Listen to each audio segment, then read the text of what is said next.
paz do Senhor Jesus, aqui é a missionária Kellen Gaspar, em mais uma edição do nosso Café com a Missionária. Como todos sabem, estamos estudando o livro Vida Plena e hoje vamos falar sobre a bondade. Nós estudamos no vídeo passado sobre a benignidade e a benignidade é uma maneira de como exercemos a bondade. E o que seria então a bondade dentro desse contexto do fruto do Espírito? Vamos lá? Quero começar lendo com você Gálatas capítulo 6, versículos 9 e 10, que nos diz assim: portanto, não nos cansemos de fazer o bem. No momento certo, teremos uma colheita de bênçãos, se não desistirmos. Por isso, sempre que tivermos oportunidade, façamos o bem a todos, especialmente aos da família da fé.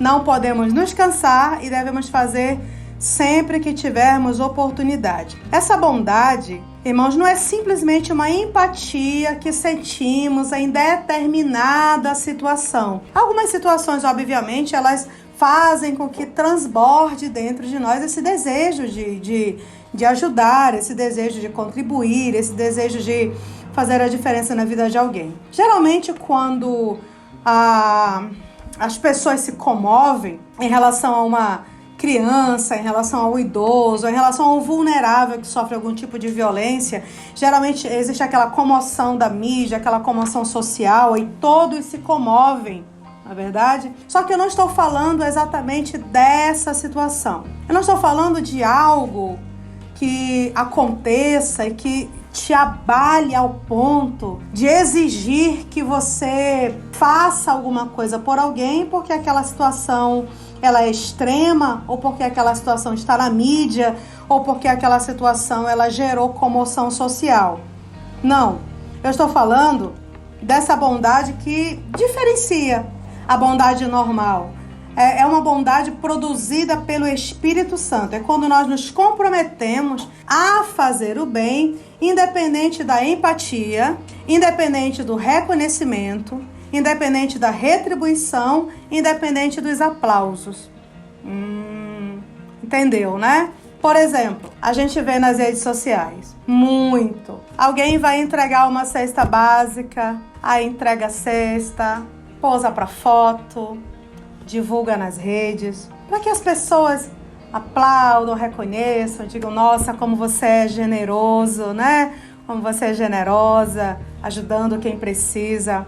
Mas parece que quando nós divulgamos a nossa bondade dessa maneira, nós estamos muito preocupados em fazer com que as pessoas reconheçam essa qualidade em nós, publicamente. É aí que a bondade deixa de ser uma bondade desinteressada. Nós não podemos ajudar alguém para sermos admirados. Você conhece alguém que quando, por exemplo, ajuda alguém, conta para todo mundo? Conhece alguém que quando, de repente, faz um favor para alguém, aí alardeia os quatro ventos? Pois é, essa pessoa aí, ela é bondosa justamente para que esse ato de bondade se transforme numa mídia a seu favor. Não é dessa bondade que eu estou falando. Não é dessa bondade que eu preciso de aplauso. Não é essa bondade em que eu preciso ter empatia. Não é essa bondade que eu preciso de retribuição da pessoa a quem eu estou ajudando. Não é essa bondade que eu preciso de reconhecimento. Essa bondade aí é uma bondade comum. É uma bondade que qualquer pessoa tem. A bondade como fruto do Espírito, ela não é assim. Ela não depende de nenhum desses elementos. Nem dos holofotes, nem da divulgação, nem da retribuição, nem do reconhecimento, nem do agradecimento. A bondade como fruto do Espírito, ela é exercida acima do nosso prazer ou do nosso benefício social. Nós sacrificamos o nosso tempo, o nosso recurso, a nós mesmos, por amor àquela pessoa e como uma oferta a Deus, não por nenhum outro interesse. Meus queridos, é muito importante que nós tenhamos essa consciência de que precisamos escolher ser uma bênção para os outros. Escolher ser uma bênção. é justamente quando você escolhe conscientemente fazer alguma coisa por alguém, independente de qualquer um desses pontos que eu já citei aqui. Olha, é Cristo que nos capacita para sermos bons para com todos e estarmos atentos a quem está ao nosso redor para observar quem precisa de nós e estarmos prontos a servir. Quero contar para vocês uma experiência. Quem acompanha o Projeto Campos Brancos e o nosso trabalho sabe que nós trabalhamos com crianças, com adolescentes. Nós temos, dentro do Projeto Campos Brancos, mais de 70 missionários, temos 28 bases estabelecidas e lidamos com cerca de 1.000 crianças e adolescentes em todas as nossas bases que estão aqui na região norte e nordeste do Brasil, e agora temos também uma na Bolívia, estamos começando uma no continente africano. Quem lida com essa quantidade de pessoas precisa geralmente estar envolvido com muitas compras, com muitas viagens. Então, em uma dessas viagens que eu fiz até a cidade de Castanhal, que fica a 80 quilômetros daqui de Maracanã, para fazer compras para a nossa creche, aconteceu a seguinte situação. Eu já estava com a estrada muito carregada, já tinha feito muitas compras, e eu precisava fazer uma parada em um último estabelecimento. Eu fiquei preocupada porque eu estava sozinha e as compras, elas eram muitas, não tinha como colocar a capota da estrada. Eu fiquei parada do lado ali um tempo, pensando no que fazer, quando um rapaz se aproximou. Ele era claramente um morador de rua, claramente um viciado, claramente alguém que não tinha condições de me ajudar naquele momento. Ele se aproximou e disse assim: se a senhora me der R$2, eu cuido dessas compras para a senhora. Olhei para a direita, para a esquerda, a minha opção era ele. E eu perguntei: qual o seu nome? Ele me disse um nome bíblico. Eu disse: está bem, cuide dessas compras que eu vou entrar nessa loja e na saída eu falo com você. Entrei, fiz a minha compra, entrei na fila, paguei no caixa, embalei, voltei para o carro. Ele estava lá, de pé, encostado na carroceria da estrada, tomando conta das compras. Eu dei a ele os R$2, começou a chover, eu entrei na estrada, liguei o carro e ele se sentou na calçada. Irmãos, quando eu olhei para ele na calçada, na chuva, o Espírito Santo falou ao meu coração assim: é só isso que você pode fazer? Eu desliguei o carro. Não, Senhor, não é só isso que eu posso fazer. Eu posso fazer mais. Saí, me sentei ao lado dele ali naquela calçada. A chuva ficou mais forte. E eu perguntei para ele assim: me fale de novo o seu nome. Ele repetiu. Eu disse: seu nome é bíblico. Sua mãe é crente?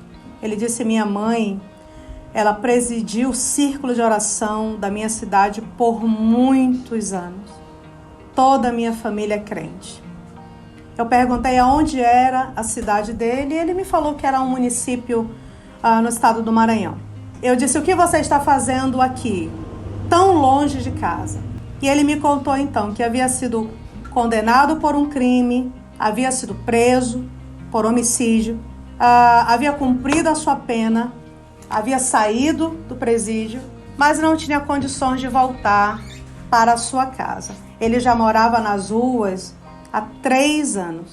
Era viciado em drogas, dormia em cima de um papelão que ele me mostrou que estava lá perto, não comia há dias, estava absurdamente abaixo do peso e no olhar dele tinha uma desesperança muito grande. Era o olhar de alguém que havia desistido, de alguém que já havia sofrido tantos reveses na vida que não tinha mais esperança de continuar, não tinha mais esperança de tempos melhores. Não tinha mais. E mais uma vez, como eu disse no vídeo anterior, eu era a igreja ali. E eu não posso ser a igreja, irmão, só com quem merece. Eu não posso ser igreja só com quem é bom. Eu não posso ser igreja só com quem eu me identifico. Não, senão nós não vamos impactar a nossa sociedade. Eu disse para ele: você quer voltar para a casa de sua família? Ele disse: é o meu sonho, mas eu não tenho mais esperança. por que não tem? Ele disse, porque não tenho documento, porque não tenho passagem, porque tentei muitas vezes pegar carona, mas ninguém me ofereceu carona, ninguém parou o carro para mim. Então eu desisti. Os olhos dele se encheram de lágrimas quando ele disse a última frase. Ele disse, eu vou morrer aqui. Eu disse, não, não vai. Não vai. Não vai porque Deus nos colocou hoje, um ao lado do outro aqui. E eu vou te ajudar. Ele disse, vai me ajudar como? Eu disse, vamos por partes. Vamos fazer para você o boletim de ocorrência pela perda dos seus documentos. Com esse boletim de ocorrência, nós vamos comprar a sua passagem. De posse da compra da passagem, nós vamos comprar roupas, comprar um sapato. Vou lhe levar para que você faça uma boa refeição. Vamos na rodoviária para que você tome um bom banho, troque essas roupas e depois eu vou lhe embarcar em um ônibus que vai lhe deixar na sua cidade. Vou lhe dar recursos para que você se alimente durante a viagem e você vai chegar na casa de sua mãe e você vai ter a oportunidade de viver uma vida diferente da vida que você tem vivido até agora. O moço olhou para mim, irmãos, a gente vive num mundo tão difícil que quando alguém encontra uma situação como essa, não acredita. Ele disse, por que a senhora vai fazer isso comigo? O que eu vou ter que fazer para a senhora? O que a senhora quer em troca? Eu disse, eu não quero nada em troca. Quem está fazendo isso por você, lhe dando uma segunda chance hoje, é o céu. Foi Deus que nos fez nos encontrar aqui nesse dia. Você aceita a minha ajuda? Ele disse, sim, claro, aceito. Eu disse, pronto. Dei a ele R$5. Eu disse, isso aqui é para o boletim de ocorrência.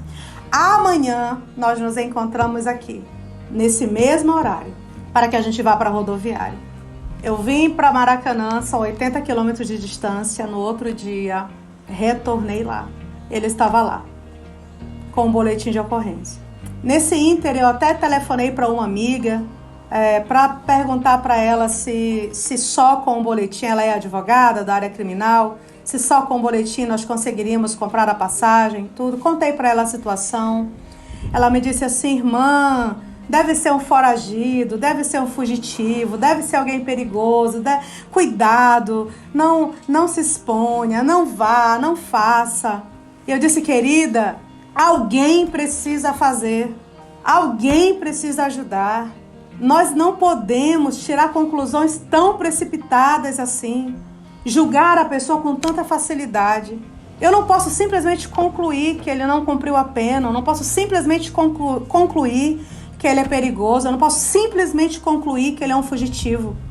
Se ele não estiver lá amanhã com o boletim de ocorrência, eu vou entender que realmente alguma coisa na história que ele me contou não bate, mas se ele tiver com o documento, ele vai embarcar. Cheguei no outro dia lá, ele estava esperando, estava com o boletim de ocorrência, nós compramos a passagem e aconteceu uma coisa assim muito especial que marcou esse dia, é que enquanto nós íamos caminhando pelo centro de Castanhal, eu ia caminhando na frente, ele vinha logo atrás de mim, porque estávamos indo para a rodoviária. Naquela passagem ali eu percebi, irmãos, que ele não era um ladrão, ele não era um elemento perigoso da sociedade, ele foi sim alguém que cometeu um erro lá atrás e que estava naquela situação ali porque simplesmente nunca ninguém havia lhe ajudado, nunca ninguém havia lhe estendido a mão. As pessoas o cumprimentavam.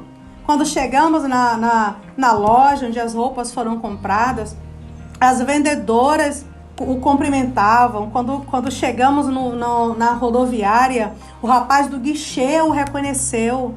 Disse, você vai para casa da sua mãe? Que bom, que coisa boa, que alegria. A passagem foi comprada, esse moço tomou um banho, esse moço fez uma refeição, esse moço se preparou para viajar, entreguei a ele a passagem, a carteira, uma carteira, o recurso para que ele se alimentasse durante a viagem. E eu perguntei para ele assim, o que você vai fazer quando chegar em casa?